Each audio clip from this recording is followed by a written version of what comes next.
Hey, how's it going? Well, I was in a while ago. I sold an item to you guys, some crabby old bald-headed guy. You look like an honest guy, but I still don't trust you. Must have been my dad. Oh, how nice for you. Couldn't agree with you more. What do we got? This is an 1838 Colt Paterson pistol. Who are you, Pistol Pete? I am not Pistol Pete. That sucks. I'm a military and gun collector. I swap, buy, trade a lot of different guns. This was the first gun built by Samuel Colt. I'd like to get $15,000 for this gun. If pressed, I could probably go as low as $12,000. So what's so special about this gun? Now, before this gun, the only real reliable guns out there were the single-shot cap and balls. This was the first successful repeating gun. Yeah, this was the very first one that used a rotating cylinder for a single barrel. The cool thing about this particular piece is that this gun belonged to William R. Manning, who was a Civil War colonel. It's got William R. Manning's name engraved on it on the grip there.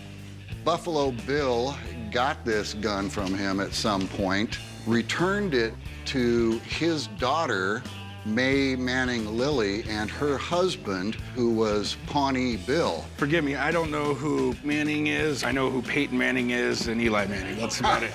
They have to be direct descendants. I mean, I'm certain. I don't know who this Manning is, but Pawnee Bill was a Western showman that did work with Buffalo Bill. We're talking about some of the most iconic figures in the Wild West. If it checks out, we got a major find here. I think it's easily worth every penny of $15,000 in this condition with this story. You know, it very well could be, my man. It all goes down to condition and serial numbers. And after all that, I mean, I have to be pretty cautious because last one of these I had come in was actually fake. Mind if I have a buddy of mine come down and check it out? Because, like I said, I can't give you a price on it. He's not one of those college pukes, is he? I'm sure he is. He's got that college boy look about him. No, that would be great. I hope this college puke that they're bringing in doesn't tell me this gun is fake. I'll be quite disappointed. Oh, here we go, man. Colt Paterson pistol with some Buffalo Bill stuff attached to it. Wow. It's a nice piece. Yeah, absolutely. It's the gun that started it all. This was the very first percussion revolver. Right. Colt charted new territory with the development of the Colt Paterson. They made about 1,000, and I would guess there are probably 100 left. They're very, very rare and very, very valuable.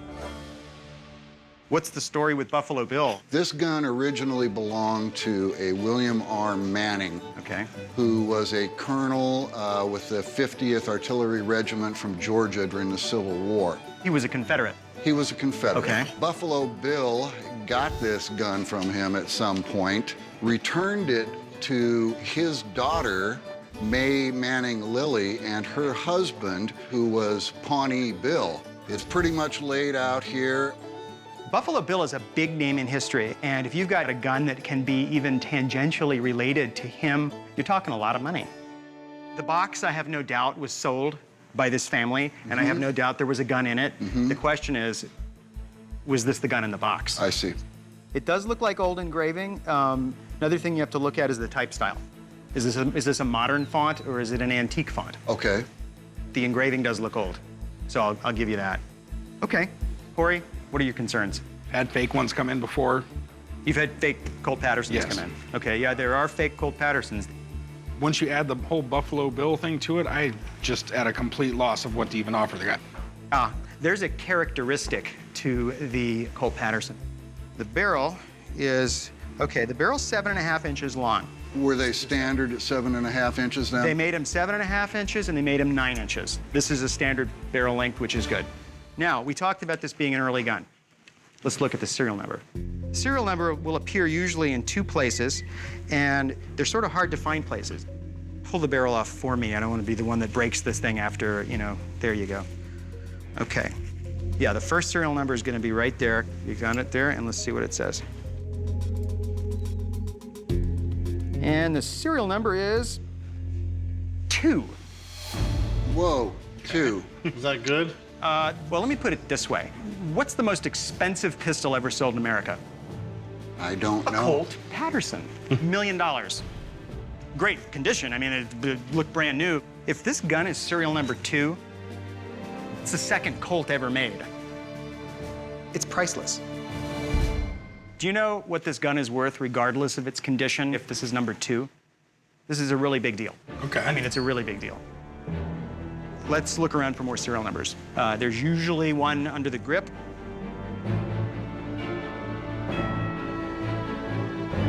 And the number is bigger than 2. How much bigger than 2? 936 numbers bigger than 2. And Don't be disappointed. This is still a rare gun. You know, very shortly after this gun was made, Colt went bankrupt. yes, One of the things that one of Colt's partners did was that he decided to recover his investment by sort of taking inventory and selling it. And what he did is he continued to assemble and sell Colt Patersons. Okay. And my opinion is that's one of these. Okay. Colt went out of business. Yes. His partner grabbed all the boxes of inventory off the shelves and just started matching guns and putting them together. stuffing things together. Basically. Yeah, this doesn't become an undesirable gun. It just means it's got mismatched serial numbers. Okay. That being said, what's it worth now? Okay, the condition of the gun is what I would say is maybe poor plus, but there are probably about 150 to 200 Colt Patersons that even still remain. And that you have a story which I tend to believe. In other words, the totality of the package here to me says that the story's probably true. Okay. So that he was a colonel in the Confederate Army, that's a big deal. Buffalo Bill connection, big deal. With everything I've seen, positives, negatives, I'm probably gonna say 25,000. 100? Okay. Yes. Thank you, sir. May I ask what you're asking? More than I was when I brought it in. I'll just say, not knowing that number, pay the money. Okay. Pay the money. You're not gonna get another chance. Appreciate it, man. Take care. Well, it's not number 2, but it's still a Colt Paterson. There were less than 1,000 of these guns made, and that means something. It means that it's a very rare gun. Well, you heard what he had to say. What do you want for the gun? I was asking 15. How about 19? I'm thinking more in the 12 range. Oh, God. Let's see. I bring in a gun and you want to rob me? 12 is way too low. Give me another number. I'm not paying 19 for the gun. Okay, how about 17? How about we go back to what you originally wanted for it, and I'll give you 15. 15, huh? Oh, geez. Yeah, I can do yeah. 15. Generally, Thank you. we'll write you up. I'm walking out of here with $15,000 green, and I'm gonna use it for my collection to get something I really want. How are you doing? All right, what do we got here? I've got some knives here. Okay. What do we got? Let me see them.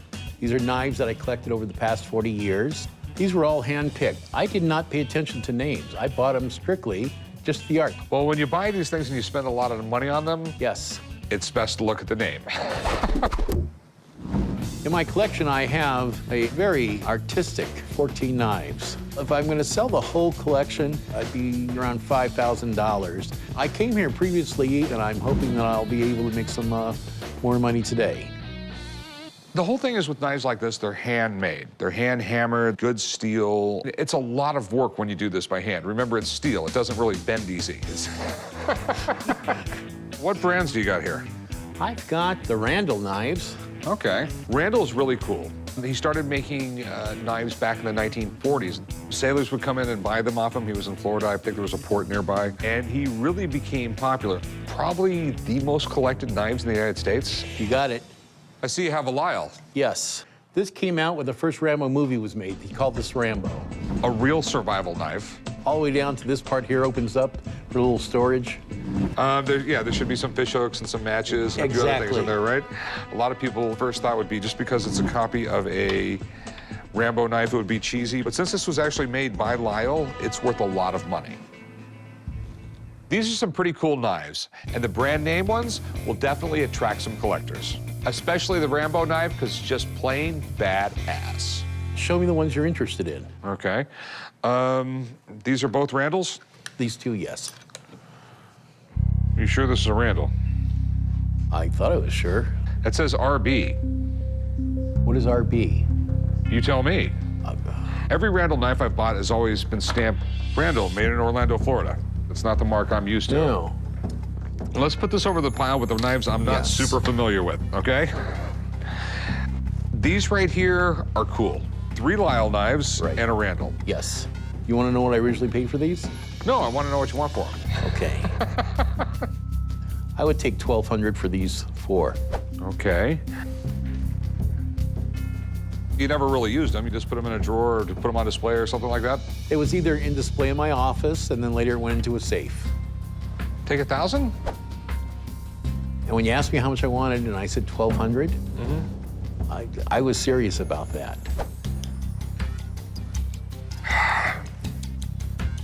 You know, I normally don't do this, but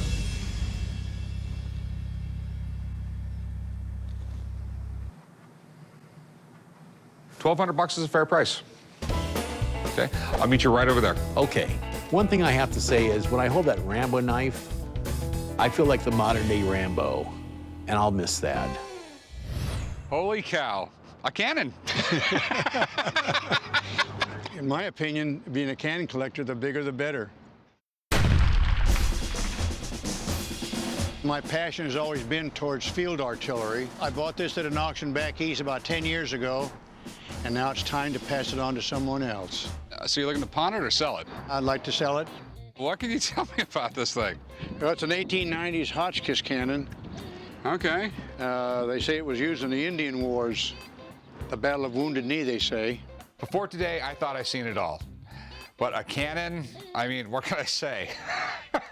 So what kind of use have you done with it? I mean, have you like... It just sits in my front room, just like a painting on a wall. I love it.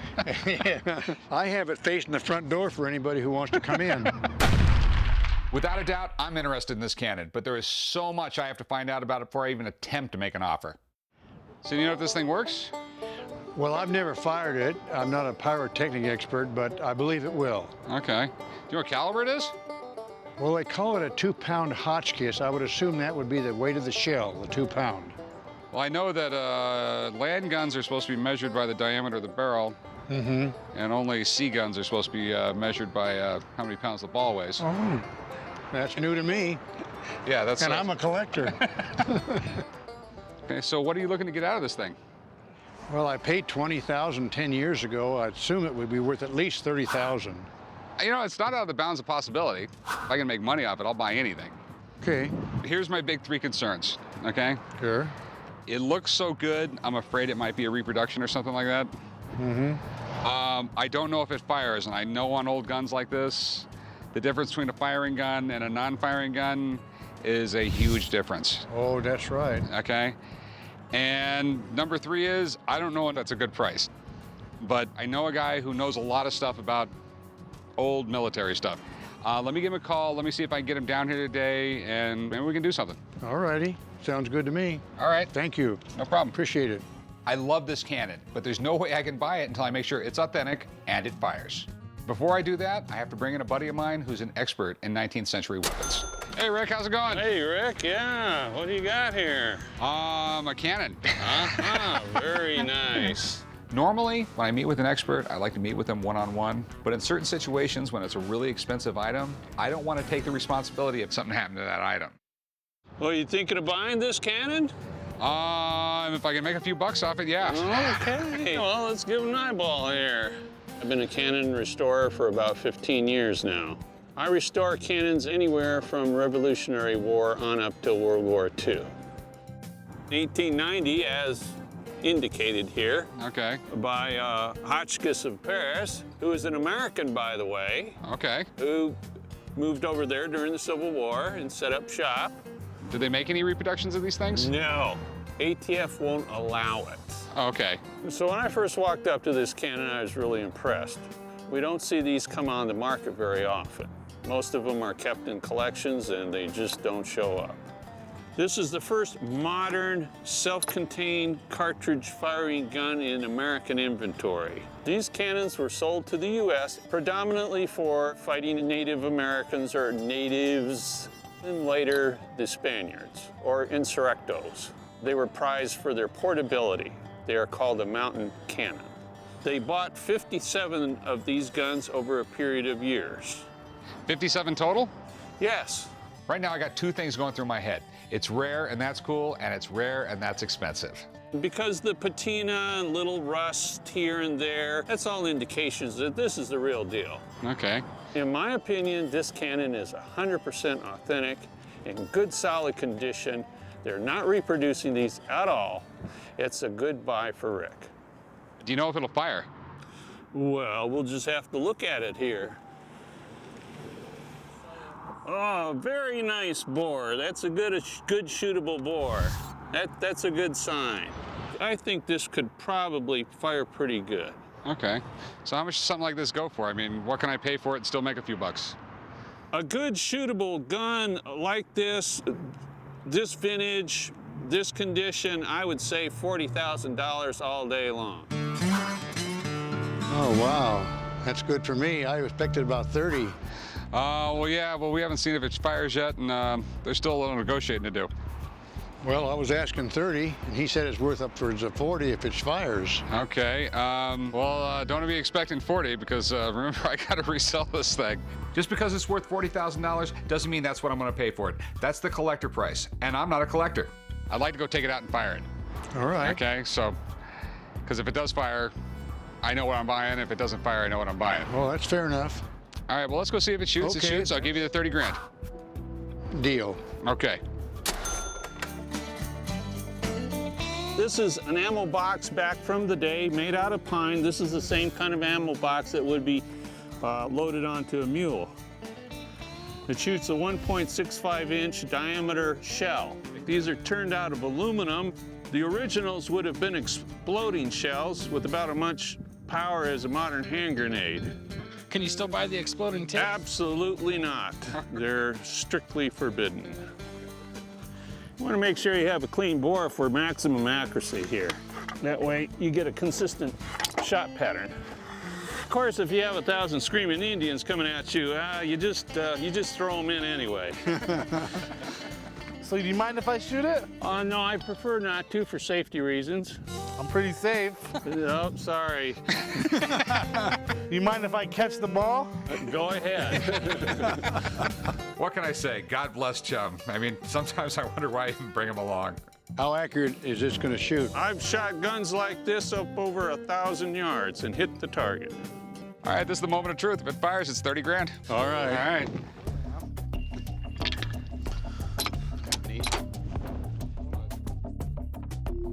We're gonna get it dialed in so we can kill your plant down range there.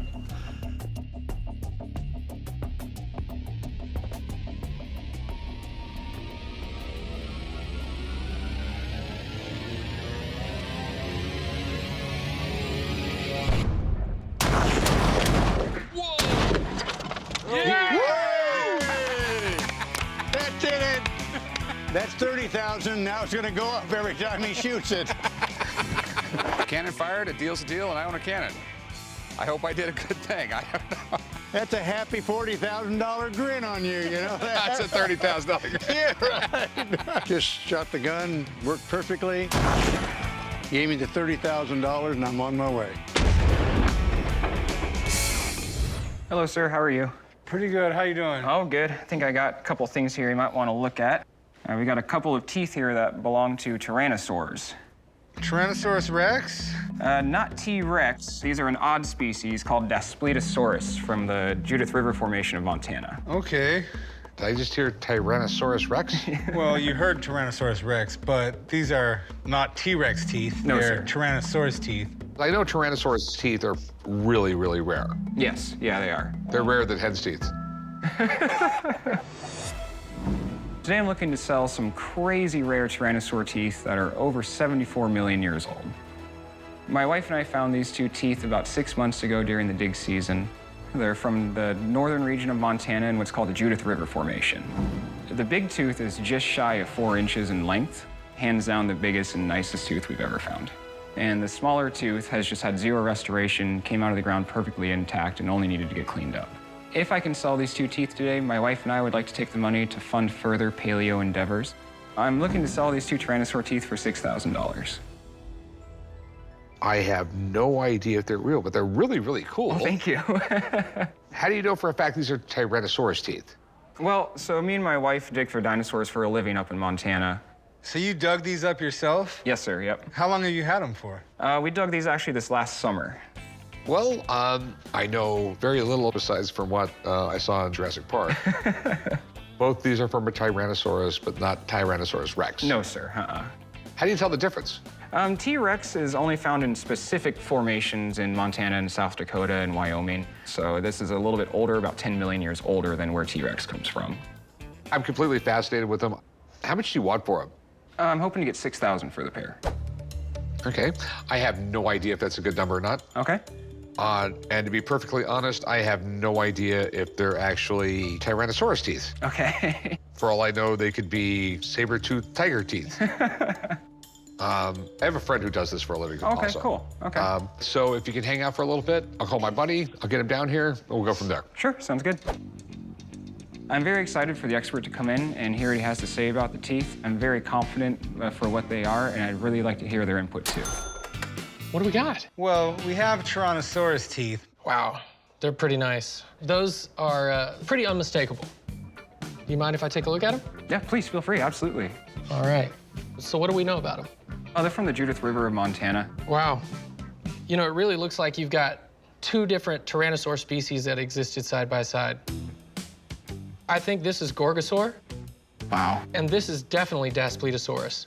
I mean, this represents the 2 titans of the time. We're talking huge predators, 35, 40 feet long, monstrous. So they're 100% real, they haven't been restored, they're not pieced together. What I would really be looking for is if the tip was replaced, or if a large section of the middle of the tooth has been replaced. But this is as good as they get.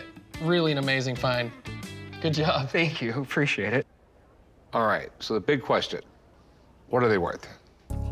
The market for Tyrannosaur teeth has absolutely exploded, and you don't get to see teeth like this very often. So the big tooth is easily worth $10,000. Wow. The little one about 3. Okay.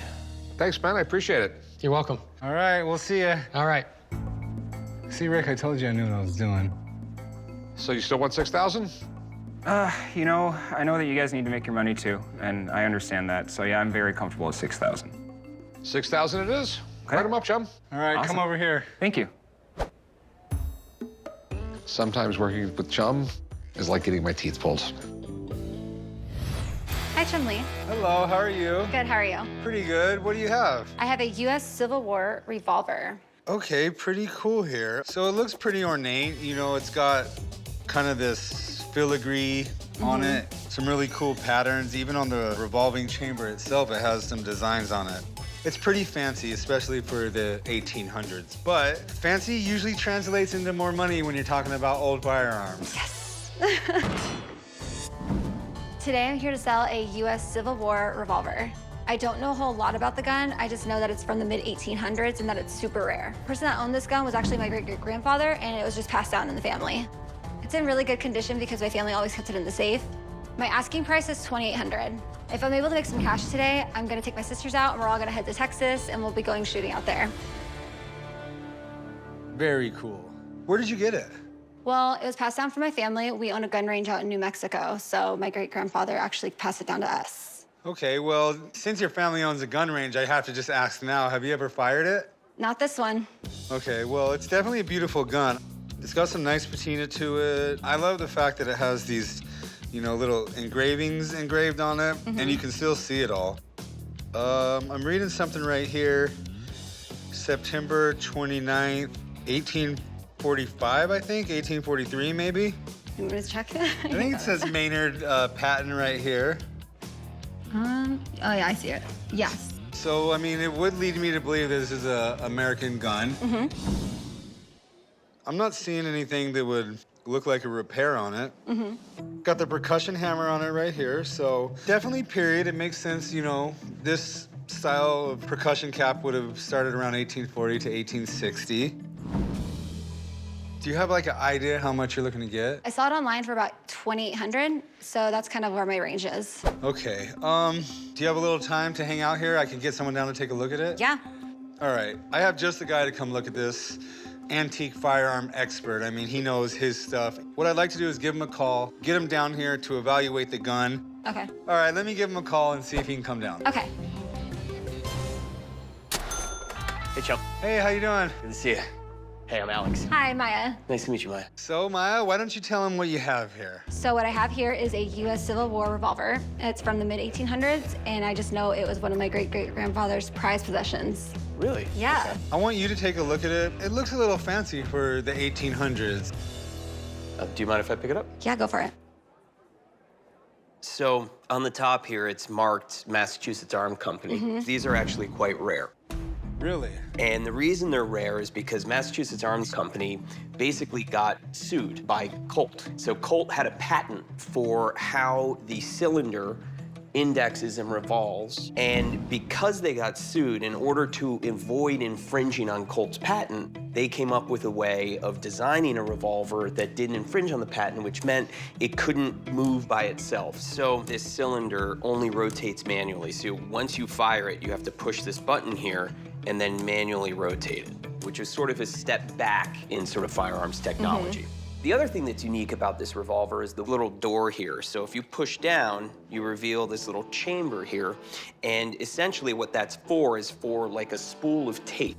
Now the tape, every so often, has a little priming cap in it. And it was called the Maynard primed tape system. So you would rotate the tape around this little spool, and it would stick out this slot and lay over the nipple. And as you fired it, you would advance the tape, and it would reload the percussion cap. These are super collectible. Well, that was my next question, so it is pretty collectible? Yeah, they only made 1,000. What do you think it's worth? So usually these run $2,000 to $3,000. This is really high condition. If it checks out and it fires well, it could be 4,000. If it's not functional in this condition, it's probably in the 3,000, 2,500 range. Okay, either way, I think you're sitting good asking 2,800. Yeah. Let's fire it first, and then we'll talk about price. Are you fine with it? Yeah, I'm okay with it. All right, so if you don't mind, we'll let Alex Yeah. take it back because it needs to be fully inspected before Okay. we shoot it. All right, Alex, anything else you need? No, that's it. All right. I'll give you a call when I check it out. All right, thank All right. you. Thank you, nice to meet Bye, you. nice meeting you. All right, come over here, I'll get your information, Yeah. and then I'll let you know when we're gonna head out to the range. Perfect.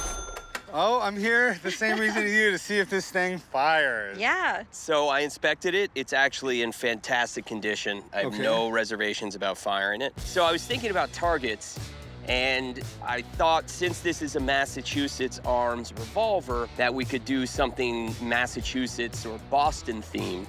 So I got a whole bunch of baked beans. Whoa, awesome. Boston baked beans, all right, that makes sense. Yeah. The magical fruit. The magical fruit? Yeah. I've never heard that. The more you eat, the more you toot. I'm excited. All right, so should I load it up? Yeah. I'm ready. Okay. This little interesting way of getting the cylinder off. The design of this revolver is all compromises to get out of the lawsuit with Colt. So you would lay it down, load it, and then put it back on. Now you're good to go. So have you ever fired one of these, Alex? Never fired one of these. I'm excited to try it. All right, let's do ear protection.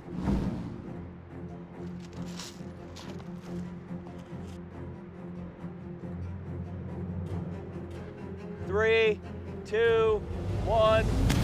Oh! It's raining bees! I could hear them all like raining down. Well, that was awesome. That was awesome. How'd it feel? It fired perfectly. You can't ask for anything better than that. All right, well, she's asking for a lot of money. $2,800, if I remember correctly. What do you think? There were really only 1,000 made. It's a really cool story of firearms history and avoiding the Colt patent, and it's in high condition. So I think it's worth 5,000. Okay, thanks, Alex. All right, you're welcome. Thanks for letting me you. fire it. That was fun. So it's a beautiful gun. I'll give you the $2,800 for it if you still want it. Yeah, we can do that. All right, we got a deal. All right. Grab the gun and follow me back here. We'll go to the shop and get you paid. Hey, how's it going? It's going well. I have the coolest thing. I have a 1912 Olympic diploma from the Stockholm Olympics in Sweden. This is really cool. This is what they gave the top 8 finishers in each event. The girl on there sure is a fashion statement, isn't she? She's I found the diploma in a small charity shop for $4.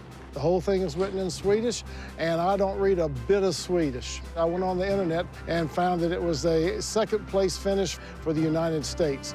Go USA.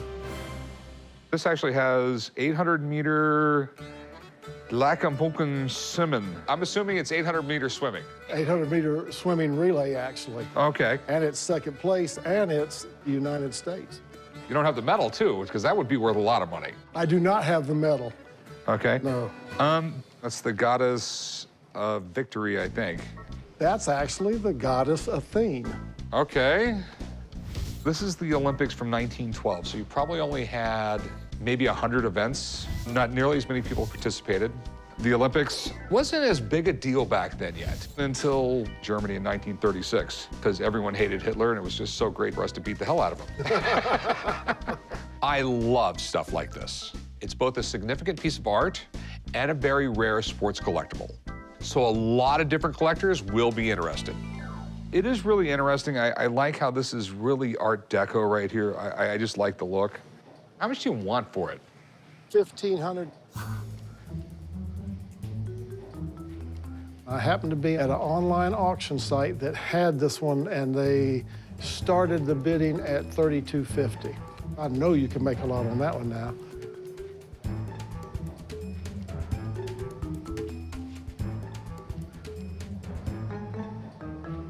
Usually I like to grind away a little bit, but that sounds like a perfect price. $1,500. Thank you. Usually they try to lowball you early, but he seemed to think it was a fair deal. Probably should have asked for more. How's it going? Good, how are you? What do you got here? I have what I think is a pretty cool piece of Hollywood memorabilia. Well, let me see what you got. I have Lana Turner screen-worn gloves. Oh, wow. Those are little person gloves. I tried them on. They don't fit. I'm at the pawn shop today to try to sell my Lana Turner screen-worn gloves. These were Lana's personal gloves that she added to her film Imitation of Life. They've kind of just been sitting in the house. They've been a nice conversation piece anytime someone has come over and seen them, but they really aren't on display. I'm looking to get about $500. If I make a sale today, I think the money will just go into a vacation fund for my wife and I. This is pretty cool, man. And there it is right there. Lana Turner. That's pretty amazing. Yep. Pretty crazy, cool life. I mean, she was a starlet, she was a pinup girl, she was like constantly in the tabloids. She was married 8 times. That's all, just 8? 8 times. First movie was in like the late 30s. She was in it like 5 minutes and then she got killed. But then by the 1940s, she was a sensation. You know, all of her movies combined grossed more than Marilyn Monroe's ever did. I didn't know that. Yeah, in like today's dollars, she was a billion-dollar actress. Do you know what movie these are from? These are from Imitation of Life. Was there a reason you bought them? I actually didn't buy them. I interviewed her daughter, Cheryl, a long time ago, and we stayed in touch for a while after that. And she sent me an email one day and said, hey, I'm cleaning out some of Mom's things. I'm preparing for a move. I saw these. I thought you'd like to have them. That's really cool. So these are the screen match photos? I found these scenes in Imitation of Life. From what I can tell, those are the exact same gloves. Cheryl Crane, 2009. And you've had them ever since 2009? I've had them for 15 years. The big question, how much you want for them? It's really hard to find a precedent for something like this. It's kind of all over the place. I sort of figured like maybe 500. Well, at least you're not crazy. I can't promise you that. Okay, all right. She should be as famous as Marilyn Monroe. You can almost argue she was like the biggest female star of the 50s, but she just didn't hold the test of time like some other ones. $400? I don't know, I think I'm gonna stay at 500. You know what? You got me. I'll do the $500. Actually, you know what? Hold on. Let me rethink this. I may have been a little too hasty. You can go online. You can look at comparables. That's right around what they go for. Mm-hmm. I'll make a little money, but I'm not getting rich off it. I hear you.